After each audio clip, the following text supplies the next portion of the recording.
Hey guys, Jose here. This is speaking prompt number two.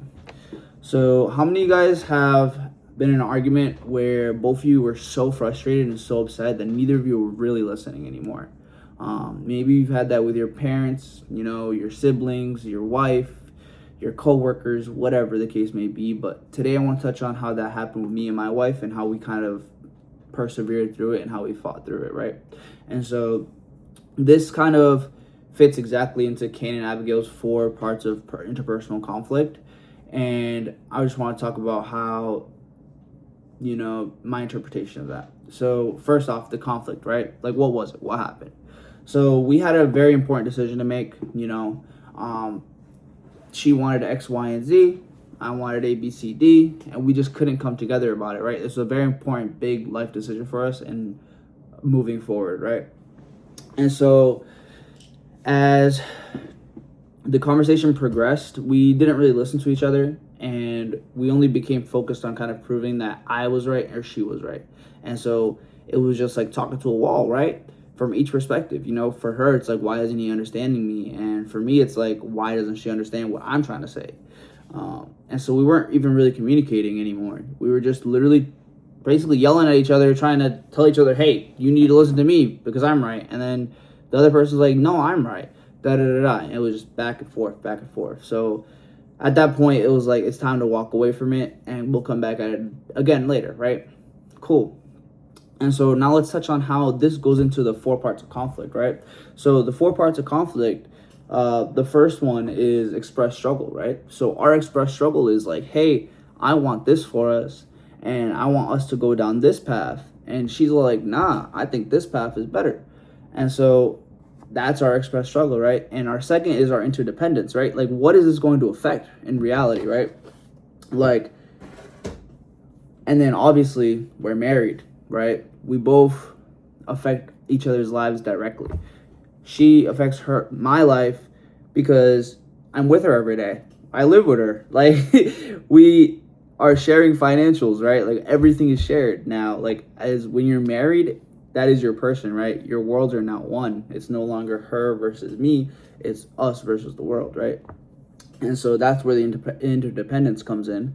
And then the third characteristics, right, is perceived incompatible goals. So for her, it was, if I give up my goal and the way I see things, and if we compromise on this, then I lose, you win.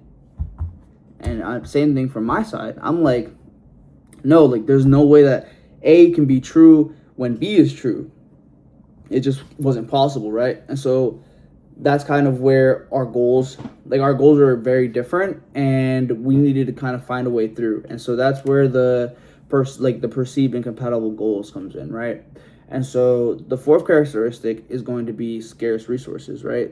So in our case, it wasn't a money thing, it wasn't, a time thing. It was more of a compromise thing, right? It's like we both kind of wanted our opinion to be the one that came out on top, and neither of us was kind of willing to give in on that, right? And so the textbook kind of explains that interpersonal conflict occurs when two people express a struggle over goals that they believe both cannot be achieved. Sounds familiar, right? Literally what we just talked about.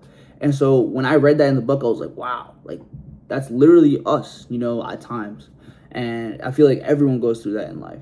And so a big thing that I learned from this is that a lot of the times an argument isn't really about what you're arguing about, right? There's always an underlying issue. There's always a reason for the argument that it stems from. And so after we took some time to cool off, we kind of came back to the problem. We said, all right, let's tackle this together. And so we kind of talked about how she felt, how I felt, and about what we were actually trying to portray instead of just the argument. And so this situation really taught me that, is that, like, it's not always about winning. It's not always about getting what you want. It's about understanding your person's perspective, and in a relationship wise, whether that be family member or, an actual relationship, right? Where you're trying to make a family with them or trying to bond, you know what I mean?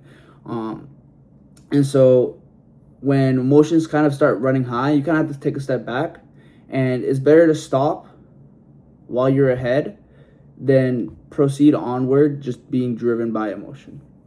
So in conclusion, I kind of shared a conflict that I had with my wife and about how it fits into the Cain's and Abigail's 4 parts of interpersonal conflict. And so conflict is something that you experience every day, but it doesn't have to damage your relationships. It can build them. So I hope you guys all have a great day. Thank you for listening. Bye.